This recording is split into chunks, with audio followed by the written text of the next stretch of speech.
அண்ணா பல்கலைக்கழக மாணவி பாலியல் பலாத்கார சம்பவம் தொடர்பாக உரிய நடவடிக்கை எடுக்க கோரி ஆளுநர் என் ரவியை சந்திக்க உள்ளதாக விஜய் திட்டம் தீட்டியிருப்பதாக அண்மை தகவல் கிடைத்திருக்கிறது. விவரங்களை செய்தியாளர் ராஜகுமரன் வழங்கிட கேட்கலாம். ராஜகுமரன் வணக்கம். இது தொடர்பான மேலும் விவரங்களை பகிரலாம். அண்ணா பல்கலைக்கழகத்தில் மாணவி பாலியல் வன்புணர்வு செய்யப்பட்டுள்ளதற்கு தமிழக வெற்றிக் கழகத்தினுடைய தலைவர் விஜய் ஏற்கனவே கண்டனம் தெரிவித்திருந்தார்.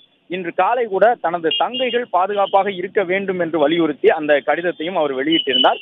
இந்த நிலையில்தான் அண்ணா பல்கலைக்கழக மாணவி பாதிக்கப்பட்டிருக்கக்கூடிய இந்த விவகாரம் தொடர்பாக தமிழ்நாடு ஆளுநர் என் ரவியை சந்தித்து முறையிடுவதற்கு தமிழக வெற்றிக் கழகத்தினுடைய தலைவர் விஜய் தற்பொழுது திட்டமிட்டிருக்கின்றார். அதன்படி ஆளுநர் மாளிகையில் இன்று ஆளுநரை சந்திப்பதற்கு நேரம் வழங்க வேண்டும் என்று தமிழக வெற்றிக் கழகத்தின் சார்பில் நடிகர் விஜய் அந்த கோரிக்கையினை விடுத்திருக்கின்றார்கள். ஆளுநர் மாளிகைக்கு தற்பொழுது தாவேகா தரப்பிலிருந்து இந்த கோரிக்கை வைக்கப்பட்டிருக்கின்றது. நேரம் ஒதுக்கி ஆளுநரை சந்தித்து முறையிடுவதற்கு வாய்ப்பு வழங்க வேண்டும் என்று ஏற்கனவே தமிழகத்திலே சட்டம் ஒழுங்கு படு மோசமாக இருப்பதாக தொடர்ந்து அறிக்கைகளை வெளியிட்டு வரக்கூடிய தமிழக வெற்றிக் கழகத்தினுடைய தலைவர் விஜய் தமிழக வெற்றிக் கழகத்தின் மாநாட்டிலும் பகிரங்கமாக அது குறித்த தகவலை வெளியிட்டிருந்தார். அதாவது தமிழகத்தின் பல இடங்களிலும் சட்டம் ஒழுங்கு சீர்கட்டிருக்கின்றது, பெண்கள் வெளியில் நடமாட முடியாத சூழல் இருக்கின்றது என்று கடும் விமர்சனங்களை முன்வைத்திருந்தார்.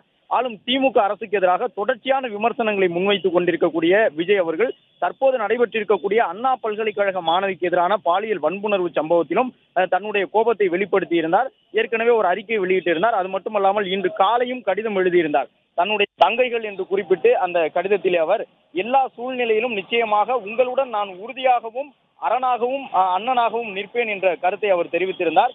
எதை பற்றியும் கவலை கொள்ளாமல் மாணவிகள் தன்னுடைய தங்கைகள் கல்வியில் கவனம் செலுத்துங்கள் என்ற ஒரு தகவலையும் விஜய் பதிவு செய்திருந்தார். பாதுகாப்பான தமிழகத்தை படைத்தே தீர்வோம், அதற்கான உத்தரவாதத்தை நாம் அனைவரும் இணைந்து விரைவில் சாத்தியப்படுத்துவோம் என்று தமிழக வெற்றிக் கழகத்தினுடைய தலைவர் விஜய் தெரிவித்திருந்தார். அது மட்டுமல்லாமல் அந்த பெண்கள் பாதிக்கப்படக்கூடிய பெண்கள் மாணவிகள் உள்ளிட்டவர்களை குறிப்பிட்டு உங்கள் பாதுகாப்பை கேட்பது நம்மை ஆளும் ஆட்சியாளர்களை எத்தனை முறை கேட்டாலும் எந்த பயனும் இல்லை என்பது தெரிந்தே அதற்காக இந்த கடிதத்தை எழுதுகின்றேன் என்று விஜய் தன்னுடைய குற்றச்சாட்டை முன்வைத்திருந்தார்.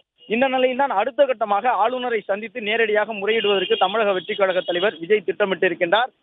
தமிழக வெற்றிக் கழகம் என்ற அரசியல் கட்சி உருவான பிறகு கட்சி ரீதியாக அரசியல் ரீதியாக சட்டம் ஒழுங்கு சார்ந்து ஆளுநரை சந்திப்பது இதுதான் விஜய் அவர்கள் முதல் முறை.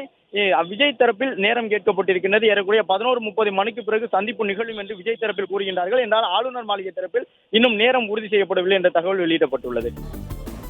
விவரங்களை வழங்கியமைக்க நன்றி ராஜகுமரன்.